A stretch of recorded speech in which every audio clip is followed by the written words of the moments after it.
Feche os teus olhos, levante as suas mãos, feche os teus olhos. Bendito Deus, Pai de bondade, Senhor, soberano em nossas vidas. Ó Deus, o Senhor é que traça os planos, Senhor. Meu Deus, tudo que tem acontecido nestes dias está sob o controle do Senhor. E eu não tenho dúvida, Senhor, que o Teu Espírito Santo, ó Deus, já tem colocado no coração do Teu Filho a palavra que nós necessitamos ouvir nesta noite. Então eu quero pedir a Sua misericórdia, que os nossos corações sejam quebrantados, sejam atentos, ó Deus, e para ouvirmos aquilo que o Senhor vai mandar o Teu Filho falar para nós, como tem feito de outras vezes, ó Deus. Continue usando poderosamente nas Tuas mãos e dando a revelação da Tua palavra. É o que pedimos e agradecemos, em nome de Jesus. Amém. Eu saúdo a todos com a paz do Senhor, meus irmãos. Amém. Vamos abrir a nossa Bíblia, por favor. Neemias, capítulo de número 2. Precisamente o versículo de número 11. Glória a Jesus. Deus está entre nós, irmãos. Amém. A sua presença é real aqui nesta noite. Glória a Jesus. Eu sinto o amor de Deus e a sua poderosa presença. Todos acharam, digam vitória. Vitória. Aleluia. Diz assim: cheguei a Jerusalém depois de 3 dias de permanência ali. Saí de noite com alguns de meus amigos e eu não havia contado a ninguém o que o meu Deus havia posto em meu coração e o que eu fizera por Jerusalém. Não levara nenhum outro animal além daquele em que eu estava montado. De noite saí pela porta do vale na direção da fonte do dragão e da porta do esterco. Examinei os muros de Jerusalém, que havia sido destruída as suas portas e que havia sido destruído pelo fogo. Fui até a fonte do tanque do rei, mas ali não havia espaço para os meus animais passar. Versículo 17. Então eu disse: veja a situação terrível em que estamos. Jerusalém está em ruína e as suas portas foram destruídas pelo fogo. Venham, vamos reconstruir os muros de Jerusalém, para que não fiquemos mais nesta situação humilhante. Também lhes contei como Deus tinha sido bondoso comigo e o que o rei me tinha dito. Eles responderam: sim, vamos começar a reconstrução. E se encheram de coragem para a realização desse projeto. Versículo de número 20 agora. E eu respondi: o Deus dos céus, que seja bem sucedido e nos seus servos. Começamos a reconstrução, mas lhe diz a respeito: vocês não têm parte nem direito legais sobre Jerusalém, e em sua história não há nada em memorial que favoreçam vocês. Glória a Deus, glória a Deus, glória a Deus. O Senhor nos fará prosperar. Você pode dar um glória a Deus? Você pode enaltecer o nome do Senhor, que é digno de toda honra, de toda glória e de todo louvor. Aceite, por favor, adorando, enaltecendo, jubilando o nome do Deus de Israel. Glória a Jesus. Glória a Jesus. Meus irmãos, eu sou grato a Deus por esse privilégio de estar aqui nesta igreja para magnificar a Deus pela sua beleza e a sua santidade. Eu quero honrar a Deus aqui também pela oportunidade que Ele nos concede para fazer exposição da sua bendita e poderosa palavra. Eu quero louvar a Deus, magnificar o mesmo por toda a graça que Ele tem derramado sobre a pessoa, a autoridade eclesiástica que está nesta igreja como pastor presidente, o pastor José Valdir, que a sua respectiva esposa, a sua família em geral seja abençoada pela boa mão do Senhor, e que Deus abençoe toda a sua comitiva de obreiros, aqueles que servem ao Senhor nesta igreja. Que a mão de Deus esteja ampliando a sua tenda e estendendo o lugar da sua habitação para a glória de Deus. Eu louvo a Deus também pela vida da minha esposa. Que Deus seja louvado e que Deus continue honrando a irmã Gabriela. É uma bênção de Deus para a minha vida. Que Deus continue com as suas mãos sobre a sua vida. Meus distintos irmãos, eu quero honrar aqui a Deus também por esse conjunto lindo, koinonia. É uma koinonia, é uma união perfeita. Isso é louvável a Deus. E este conjunto nos inspira a fazer menção da poderosa palavra do Senhor. Eles estão completando o 13º aniversário. Eles estão caminhando para uma adolescência, ou que dirá uma juventude plena e perfeita em Cristo Jesus. Esse tema é muito propício, irmãos. Está no livro histórico de Neemias. Neemias, ele foi escrito aproximadamente no ano 445 a.C.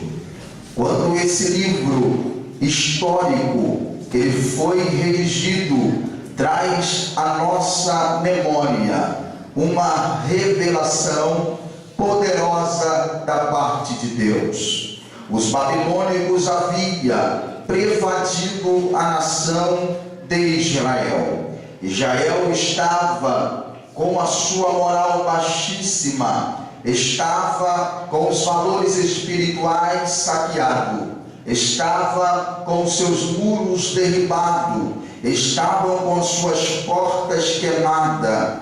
E quando agora Anani ou Ananias, ele vai até a Pérsia, ele vai até os medos persas comunicar a Neemias que está servindo Artaxerxes longígono, ou como a história secular, Artaxerxes longânimo. E todos nós somos sabedores de que Neemias, ele servia como copeiro do rei.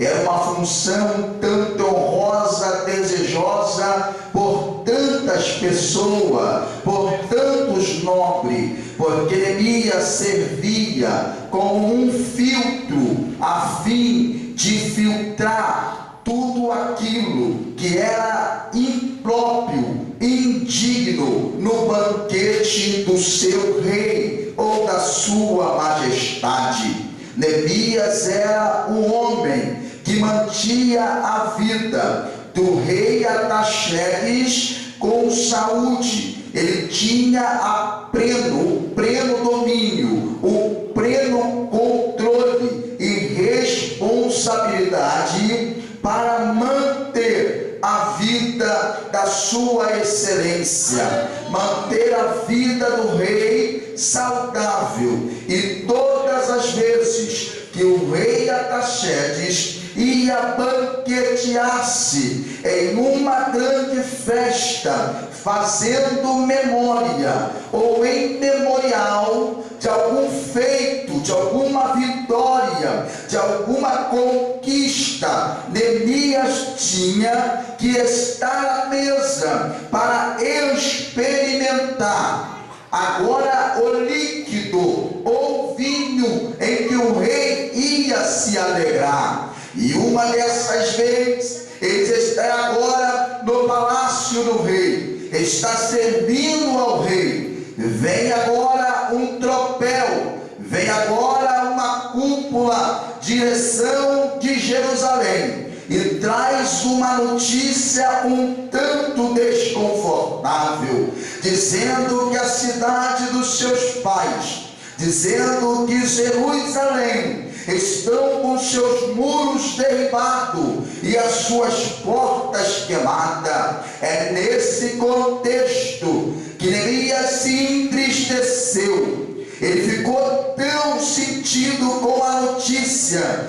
que ele lamentou, ele orou e jejuou a Deus. Chegando diante do rei, ele mostra a sua tristeza, a aflição do seu coração, e todo o império e todo o reino sentiu que Neemias estava triste, porque aonde estava a história, estava a sua origem, estava a sua cultura, estavam os marcos que motivaram a sua fé cristã, estava em ruína. Oh, glória a Jesus! E Neemias agora é motivado a se levantar e ir em direção a Jerusalém, em direção à cidade de paz, aonde o próprio Cristo pisaria e pregaria um dos maiores movimentos em que esta terra já recebeu. Aleluia! Ele estava preparando a cidade, porque ele sabia que aquela cidade ia comportar um dos maiores avivamentos em que a história já presenciou, que era a vinda do Messias. Aleluia! O meigo Rabanita da Galileia pisaria naquele solo pedregoso, pisaria naquele terreno árido e pregaria um sermão poderoso, que era: arrependei-vos e convertei-vos, porque é chegado o reino do céu. Aleluia! E Neemias agora é motivado a ir até lá, mas antes dele ir até Jerusalém, ele pede autoridade ao rei. Autoridade é exordicia, liberdade para ir e para vir. Ele não vai pela sua própria força ou as suas convicções. Todo obreiro, todo jovem, toda a igreja de Cristo precisa estar debaixo da ordem de Cristo Jesus e do seu pastor, para avançar de vitória em vitória e conquistar o que o Senhor tem para nossas vidas. Quando ele pega a carta do rei e vai em direção ao rei, ao governante da floresta, ele chega diante de Asaf, andando 3 dias aproximadamente ao lombo de um animal. Os historiadores dizem que é uma jumenta, outros historiadores dizem que é um jumentinho, ou diz que era um animal. Ele andando sobre o lombo daquele animal, ele não para descansar, ele não para poder adormecer ou tirar um sono para se desvaziar do cansaço da viagem, mas ele vai até aquele grande governante da floresta chamado Asaf e lhe entrega a carta, dizendo que ele precisaria fazer uma grande obra, de maneira que não poderia parar. Oh, glória a Jesus! Se o nosso coração estiver nas promessas de Deus, o cansaço não nos parará, a fadiga não nos contentará, porque nosso coração está fixado no marco do Senhor. Aleluia! E ele caminha, e quando ele chega em Jerusalém, ele não conta a muita gente o que o Senhor havia posto em seu coração. Eu entendo aqui que nem todos que estão do nosso lado têm saúde mental o suficiente para entender o projeto que Deus colocou em nosso coração. E é nesse contexto que Neemias não relata a muita gente, só a poucos amigos, o que Deus havia posto no seu coração. E quando ele sai à noite para averiguar, para investigar, para sondar a cidade que estava em ruína, ele foi tomar nota, ele foi tirar um relatório de como as portas e as muralhas estavam destruídas. Ele queria saber de fato aonde ele estava andando. Ele precisaria fazer uma grande obra, mas ele não poderia ir de qualquer maneira realizar esta obra. Oh, glória a Jesus! O Espírito de Deus está nos dizendo, antes de avançarmos para os becos e viela, oh glória da grande Cabo Frio, nós temos que sondar a terra, espiar a terra, tomar nota dos inimigos que iremos enfrentar, dos opositores que tentarão nos bloquear, para podermos conquistar e sermos vitoriosos em Cristo Jesus, porque Ele é o Senhor da igreja, e a vitória e a honra será para Ele. Aleluia! E Neemias entende que ele precisaria tomar conhecimento da situação ou daquele grande cenário em crise, em catástrofe. E ele observa bem o cenário, ele entende que a situação está feia, e ele entende que ele precisaria edificar aproximadamente 2 quilômetros de muralha. Haja vista que tinha também muitas portas, e eram muralhas de 1 metro de largura, concreto e pedras a fio. Ele sabia que a tarefa não era fácil, e aqueles moradores de Jerusalém estavam tão temerosos e desanimados, porque ele precisaria estimular o povo a conquistar e a realizar o projeto do Senhor. Esta noite eu vim aqui como profeta de Deus dizer que aonde você viveu, que a igreja que você cresceu, aonde os marcos de Cristo, os profetas do Senhor, pegaram este microfone diversas vezes para poder construir a sua vida, para exaltar a tua história, para marcar o projeto e o teu ministério. Tem muitas igrejas que estão com as muralhas derrubadas e as portas queimadas, mas Deus está dizendo esta noite aqui neste lugar que Ele está levantando uma geração que não se comove com o pecado, que não invalida a verdade, mas que se levanta e põe de pé para realizar o projeto do Senhor. Aleluia!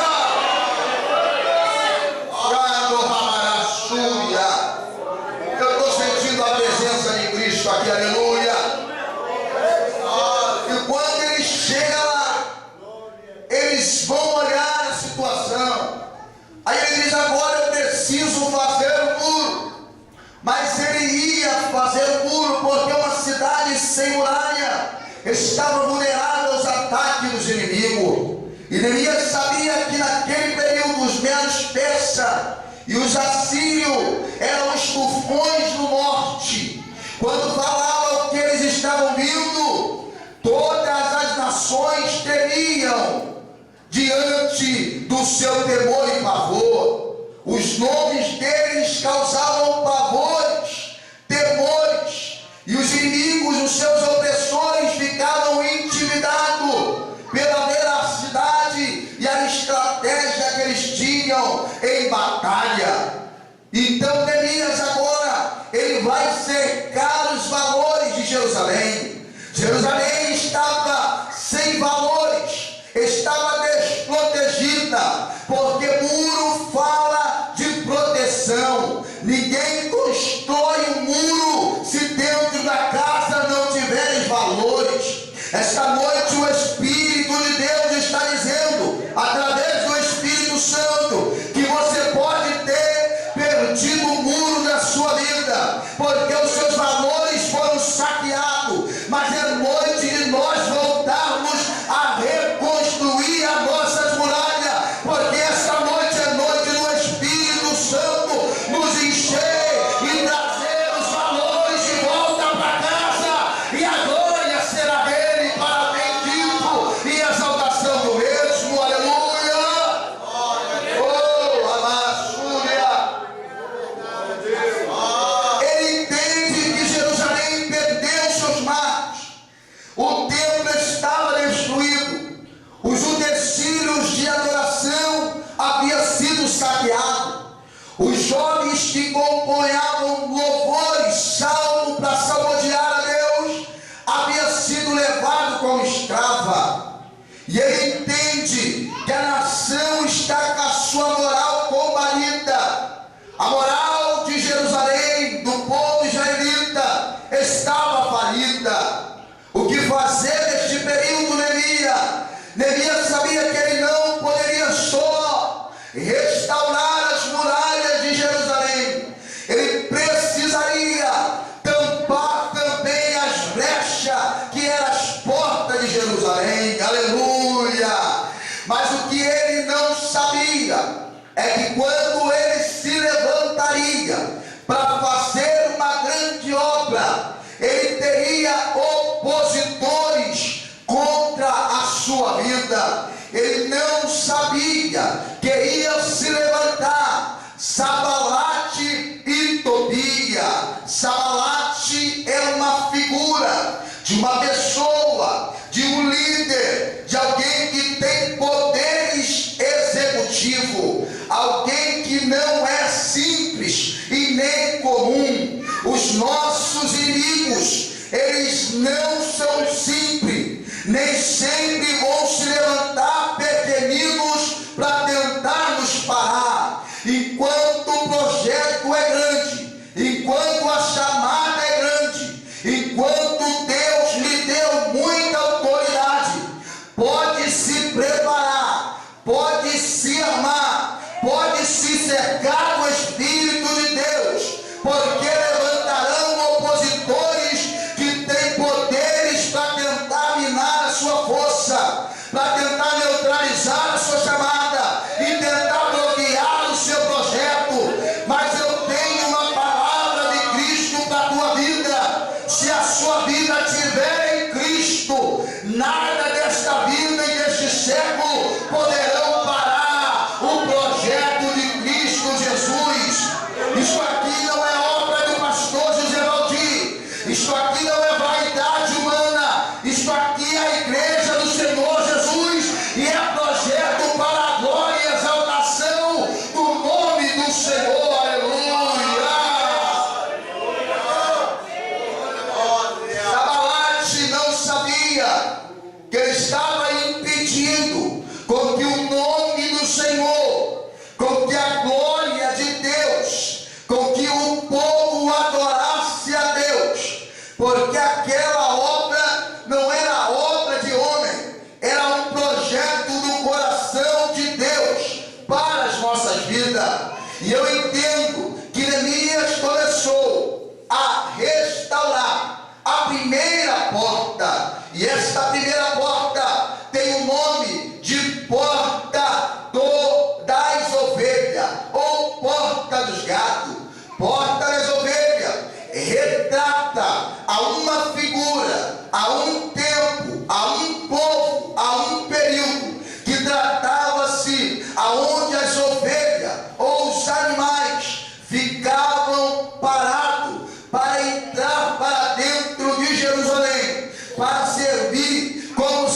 sacrifício pelos nossos pecados. A porta das ovelhas retrata-se de uma época, de um período, de um tempo em que nós nos avaliamos a nossa prática de sacrifício.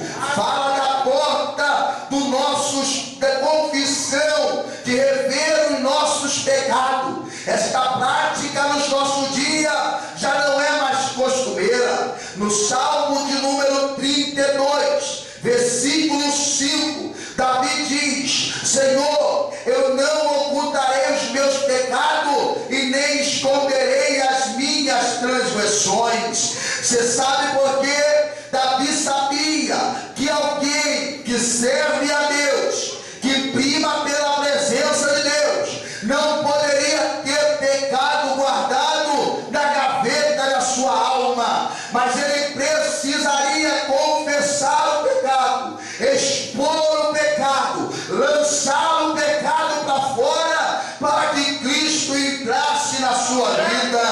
E nós observamos que também, glória a Jesus, em João capítulo 5, diz que ali tinha uma porta à margem do tanque de Bezeta ou Betesda, casa da misericórdia. Aquela porta os sacerdotes consagraram como porta das ovelhas ou porta dos gados. Você vê que Jesus, para poder dar a legalidade e quebrar o jugo de 38 anos daquele paralítico que esperava o movimento das águas serem agitadas, esperava periodicamente o agitar dos anjos. Eu não quero aqui falar sobre angiologia, eu quero falar que quando Jesus chegou, nunca mais teve anjo para agitar as águas. Aonde Jesus chega, o resto falta combustível. Aleluia! Quem é exaltado aqui não é anjo, é Cristo Salvador e Senhor da nossa vida, porque é o sangue de Jesus que nos purifica de todo o pecado. Aleluia! E eu entendo que esse povo, ele esperava, ele acreditava que a salvação era só para uma nata religiosa ou um grupo sacerdotal que comercializava na casa de Deus, vendendo, comprando, trocando a pedra da Síria pelas moedas correntes da época. Mas quando Jesus chega, Jesus diz: a minha casa não é convite de ladrão, e sim casa de adoração. A palavra adoração, na raiz grega, quer dizer aquele que presta serviço sagrado. Quando Deus procura os verdadeiros adoradores que adoram o Pai em verdade, em espírito e em verdade, Deus está dizendo: eu não procuro quem louva bonito, eu não procuro quem canta afinado, eu procuro aqueles que trabalham para mim e me prestam serviço sagrado. Aleluia! Você pode não falar português, você pode não falar hebraico e nem latim, mas você trabalha para Deus, você honra a Deus, você exalta a Deus, você crê em Deus, e o sangue de Jesus te perdoa de todo o pecado. Aqueles que levantam a mão para o céu e fazem um barulho que o inferno não gosta. Aleluia! Aleluia! Jesus, ele saiu para fora da porta, quebrando o paradoxo, quebrando o sistema que só os judeus teriam legalidade na salvação. Aleluia! Oh, glória! Jesus veio para que você esteja salvação. Aleluia! O Filho de Deus se encarnou, ele virou carne para que eu e você seja alcançado pelo poder de Jesus. E ele está aqui esta noite. Quem está sentindo a presença do Senhor aqui, enaltece, jubila, salta, oh glória, regozija, porque Cristo é a esperança da glória. Por número 3, versículo de número 3, fala da porta aonde entrava os pescadores em Jerusalém. Entravam com peixe fresco, ou também quando virava o crepúsculo, da viração entre 5:30 e 6 horas, os pescadores ficavam à sesta e viravam a noite dentro do mar, e eles eram considerados excluídos. Eles passavam por esta porta que dava o acesso a Jerusalém. Esta porta fala da evangelização, fala da busca à alma. A igreja Assembleia de Deus não pode negligenciar missões, porque nós somos resultado de missões. Nós nascemos no coração de Deus.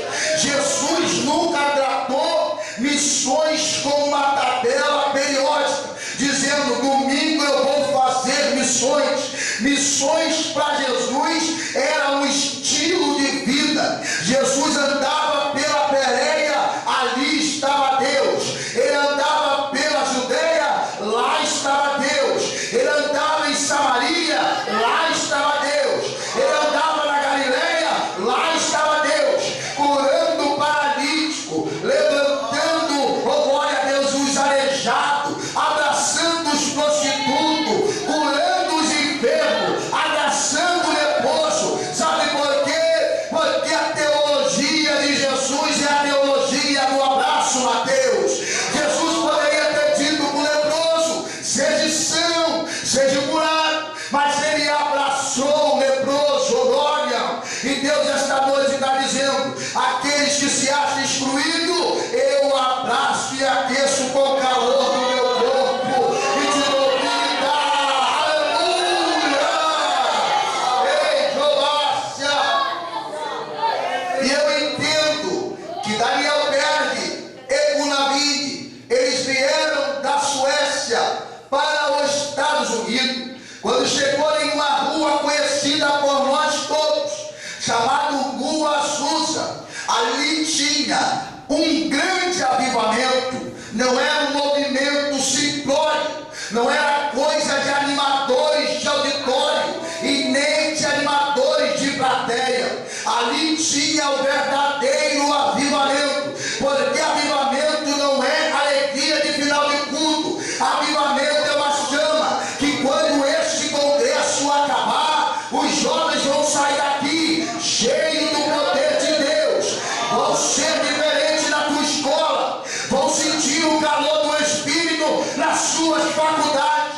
Você não tem problema nenhum de você ser ou receber o Espírito de Deus. Em Atos 1:8 disse que recebereis a virtude do Espírito de Deus a descer sobre vós. Serão minhas testemunhas em Jerusalém, em Samaria e Judeia, até os confins da terra. Nós não recebemos o Espírito Santo para profetizar só, para curar os enfermos, para falar em glossionária, não. Você recebeu o Espírito de Deus para ser testemunha. Você é um missionário de Cristo. Você é um jovem cheio do Espírito Santo e você é uma testemunha de Jesus. Bate no seu peito e diz assim: eu sou o embaixador do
e fazer de você um missionário cheio do poder de Deus. Aleluia! Eles vão ver, Daniel pede para mim, chega na Rua Azusa e tem curiosidade de saber que movimento é aquele, que glória é aquela, que poder é aquele, e eles são cheios do Espírito Santo, e cada pessoa que ia ali por curiosidade, iam para olhar, iam para espiar, saíam cheios do Espírito Santo. A chama pentecostal ardia dentro de cada um que entrava naquela igrejinha, e eles iam para os seus países e as suas cidades, e lá também espalhava a mensagem do Espírito Santo. E Deus esta noite está dizendo: a Igreja Assembleia de Deus não pode negligenciar missões. Deus está contando contigo. Agora, uma vez, um pregador chamado Charles Spurgeon, ele disse que o mundo ainda não viu o que Deus é capaz de fazer na vida de um homem quando ele se lança por inteiro na sua presença. Um jovem gordinho, bochechudo que nem eu, da zona rural, do último banco, disse para aquele pregador em rosto: eu quero ser este homem. E antes de ele morrer, ele ganhou 1,5 milhão de almas. Quem foi pregador nisso? Dwight Lyman Moody, o maior ganhador de alma que esse mundo já viu e já teve. Porque quem se lança na presença de Deus, Deus não joga fora. E Deus está dizendo: aonde está você que quer se lançar na minha presença e ser um missionário? Porque Deus te fará prosperar, porque o Deus dos céus está aqui. E aquele povo simples começaram uma grande igreja ou uma pequena igreja. No ano 1950, na casa de Celina Martins de Albuquerque, junto com Dona Maria de Nazaré, creram na evidência. Antigamente não era assembleia, era a comunidade da fé apostólica. Mas o interessante é que esta pequena igreja, ela foi sendo oficializada em cartório como uma associação das Assembleias de Deus, e não parou de crescer. Deus está dizendo: quando você se levanta, se põe na posição de Deus para ser usado por Deus, a igreja de Cristo vai crescendo, vai avançando, vai adiante de vitória em vitória. Porque Cristo disse que os portões do inferno eram aproximadamente 6 metros de altura, por 5 metros de largura, portões de ferro com trancas de bronze que tentavam neutralizar o tropel, o machar das pessoas. Jesus sabia disso e fez uma comparação muito enfática, dizendo que nenhuma cidade fortificada, que nenhum portão conseguiria neutralizar o tropel, o machar, o avançar dessa igreja de Jardim Caiçara. Esta igreja está debaixo de uma promessa, e os portões do Hades não conseguirão ficar na sua frente. Porque quando nós saímos nesse bairro pregando que Jesus cura, que Jesus salva, que Jesus batiza e que Jesus arrebatará para o céu, nós vamos saquear o inferno e encher a igreja para a glória do Senhor. Aleluia! E a igreja avançava de vitória em vitória. Mas a terceira porta está no capítulo 6. É a porta velha, ou porta da história. Nós temos que dar uma passadinha e entender que esta geração, por pregar bem, por ter uma boa dialética, por ter uma hermenêutica aguçada, por falar bem, por ser, oh glória a Deus, tão eloquente. Eles começam desvalorizando a geração passada. Eu observo a cabecinha branca do Santo de Deus, e eu entendo que no reino de Deus não tem cadeira de aposentadoria. Deus não usa o homem e quando ele fica na terceira idade, Deus joga fora. Deus usa e continua usando para a glória de Deus. Nós temos que respeitar os nossos velhinhos, porque a porta da história, a porta velha, fala das tradições, fala dos marcos, fala dos nossos anciões que iam para a porta da cidade, dizer quem foi Moisés, dizer quem foi Elias, dizer quem foi Gunaberg, dizer quem foi Daniel Berg, dizer quem foi pastor Enoque, dizer quem foi pastor Jadiel, dizer quem foi pastor José, dizer quem foi pastor, oh glória a Deus, José Valdir. Esta igreja não pode esquecer daqueles que começaram um bom trabalho. Nós não temos que corrigir nada, nós temos é que continuar o trabalho que eles começaram, porque a ordem de Deus é: amplie a sua tenda e lugar da sua habitação, porque Deus vai esticar, Deus vai alargar, e o nome do Senhor será glorificado para a beleza e a exaltação do nome dele. Eu estou sentindo a presença de Deus aqui, aleluia. Deus é poderoso e o Espírito de Deus nos comove. Jovens do Senhor, Davi tinha uma grande qualidade. Davi poderia ter pecado, mas ele não se ausentou de perto do seu Senhor. Davi não saiu de perto do Senhor Deus. Mas o teu filho Salomão prosperou a nação judaica ou hebraica. Ele conquistou e fez o reino ser próspero, mas ele teve um problema.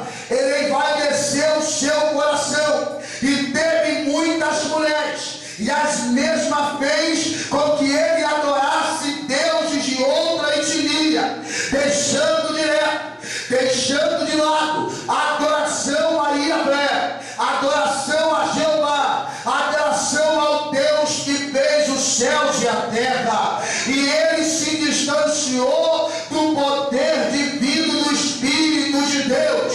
A minha geração também sofre desse epidérmio sentimento de achar que eles não precisam olhar para homens que não falavam português tão bem, que não pregavam uma mensagem tão cheia de grego e de hebraico. Eles acham que eles não devem seguir o espaço e eles perdem oportunidade. Mas nesta noite eu quero te dizer uma coisa: foi Deus que disse que o passo de um homem bom é guiado pelo Senhor. E quando você olha os marcos do passado, Deus está projetando o teu futuro, aleluia, e te dando vitória. Eu entendo que na época de Joel, capítulo 2, versículo 28, Joel agora diz que nos últimos dias o Senhor derramaria do seu Espírito. Derramar aqui é encharcar, é umedecer, é molhar. Ele molharia a sua igreja com um poder tão grande. O derramar do Espírito seria tão grande na igreja que aqueles jovens começarão a ter visão, e não só ter visão, também profetizarão, e velhos terão sonho. Naquele período, as mães e os pais estavam trocando seus filhos por 2 talhas de vinho e as filhas por 2 talhas de trigo para serem garotas de programa. Estavam trocando os seus filhos homens para serem prostitutos. Deus falou: quando eu derramar o meu Espírito Santo sobre a minha igreja, os jovens que seriam trocados para serem prostitutos, há uma inversão de valores. Deus diz que que a sua mãe está lhe trocando para ser prostituto, mas o Senhor, quando Ele derramasse o poder do Espírito Santo, Ele falou que vocês teriam visão e seria profeta. Oh, glória a Deus! E esse poder evidenciou em Atos capítulo 2, e ele desceu, estavam 120 reunidos, unidos, veio como veemente o som de um vento impetuoso, encheu toda a casa. Aleluia! Deus está dizendo, ainda que a tua mãe, oh glória, esqueça e tire o seu valor, o Senhor está dizendo, eu vou levantar profeta com meu Espírito. Se tem uma coisa que valoriza o homem de Deus e a mulher, é o Espírito Santo. Aleluia! E Ele está aqui para encher a sua vida. Oh glória! Ele está aqui para encher a sua alma. Você pode ver em nome de Jesus. Oh, labaixúria. Porta do vale. Fala da porta da intimidade, da porta do aquebrantamento. Oh, remadassúria. Oh, Jesus, eu estou sentindo Deus aqui.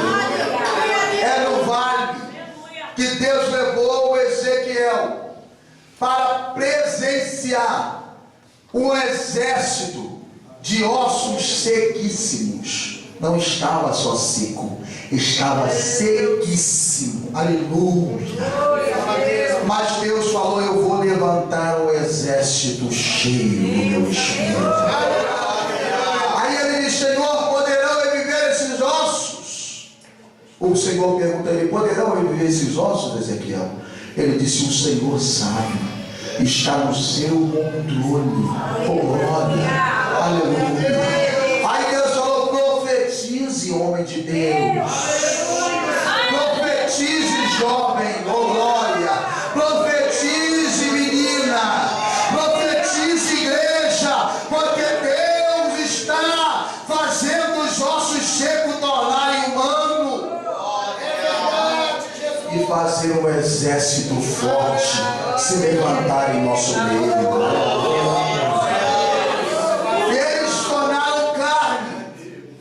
Mas não tinha o Espírito Santo.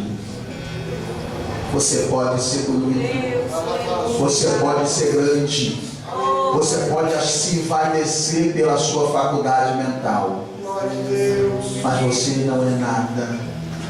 Se você morresse hoje, os seus olhos vazariam, o seu cérebro escorria pelo nariz, teriam que te sepultar entre 24 horas, porque você cheiraria mal. Você só é alguma coisa porque Cristo colocou o Espírito dele no seu nariz. Que te fez alma vivente, aleluia. E o Espírito de Deus está entrando em nossas vidas aqui agora. Fecha teus olhos, igreja, fecha teus olhos.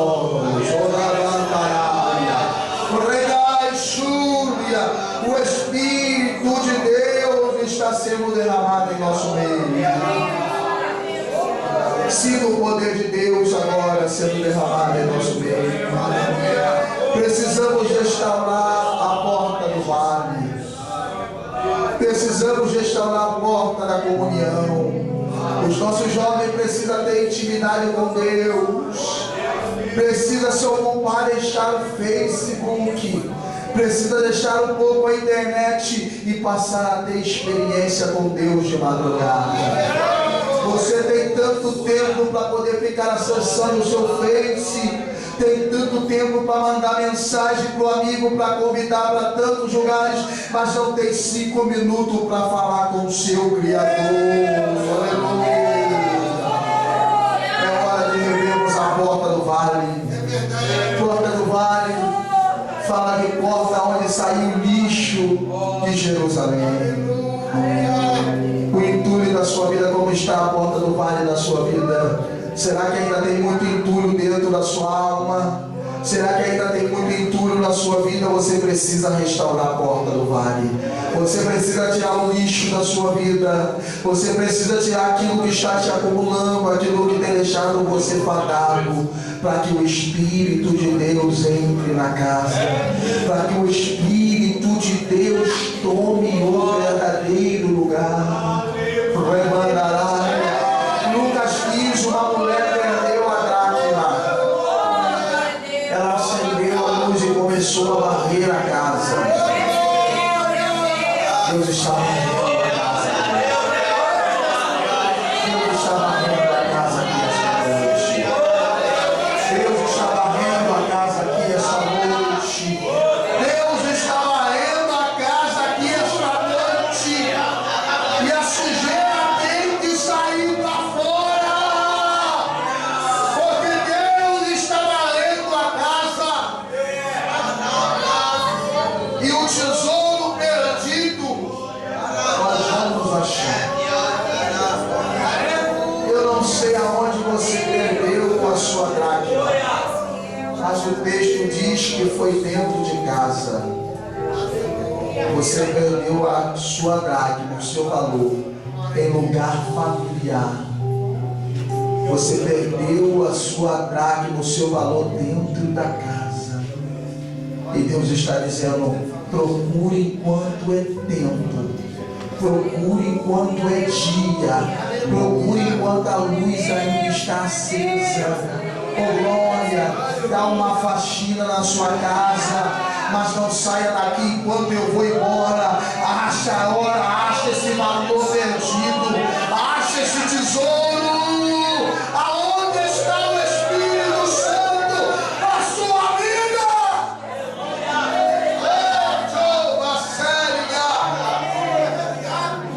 Procura aí aonde ele está. Procura agora, fecha teus olhos, fecha todos os olhos e adolescentes. Dá uma visitadinha pelos corredores da sua vida, pelos corredores da sua alma, e agora vê aonde você perdeu o valor. A porta do esterco fala das sujeiras. As portas do esterco falam das sujeiras de Israel. E Neemias também disse: o Senhor precisa me prosperar, porque eu preciso avaliar a porta do esterco. Oh glória! Olha para ver como é que está a porta do esterco na sua vida. Olhe para ver, meu moço, olhe para ver, meu jovem. Será que você veio até Jesus, como o Tiago disse? E até Jesus é fácil. O difícil é quando Jesus começa a se movimentar em nossa direção. A fornicação tem que sair, o pecado tem que sair, o adultério tem que sair, a mentira tem que sair, porque aonde Jesus está tem que haver santidade. Porta do futuro fala de santidade. Santidade convém a Deus. E o próprio salmista disse: santidade convém a minha casa. Deus está clamando por santidade esta noite. Deus está clamando por santidade porque Ele quer entrar na sua vida. Josué 3:5 diz: santificai-vos hoje, porque amanhã eu, o Senhor, farei maravilha no meio de vós. Aonde tem santidade tem milagre. Aonde tem santidade tem a presença. Eu não sei como você chegou aqui, eu não sei como está a tua vida, mas Jesus está dizendo: hoje eu quero arrumar a bagunça da sua casa. Hoje eu quero arrumar a bagunça da tua vida. O inimigo veio e jogou os muros no chão, jogou, destruiu as portas. Aleluia! Mas hoje alguém como Neemias está aqui. É o Espírito Santo, o amigo do noivo. Ele está hoje para olhar como é que está a sua vida. Enquanto eu estava pregando, ele ficou sondando a sua vida. E agora ele está dizendo: eu vou reparar as portas dele. Eu vou reparar as portas dela. Porque você é a igreja de Cristo. E ele precisa de você. Ai, Joramaia, sua.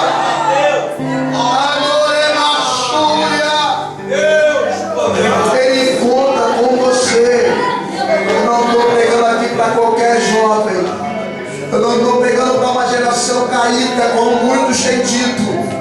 Alguns amigos dizem que a minha geração é uma geração caída. Eu repreendo esse espírito em nome de Jesus. Deus está levantando uma geração que tem compromisso com a palavra, que ama a palavra.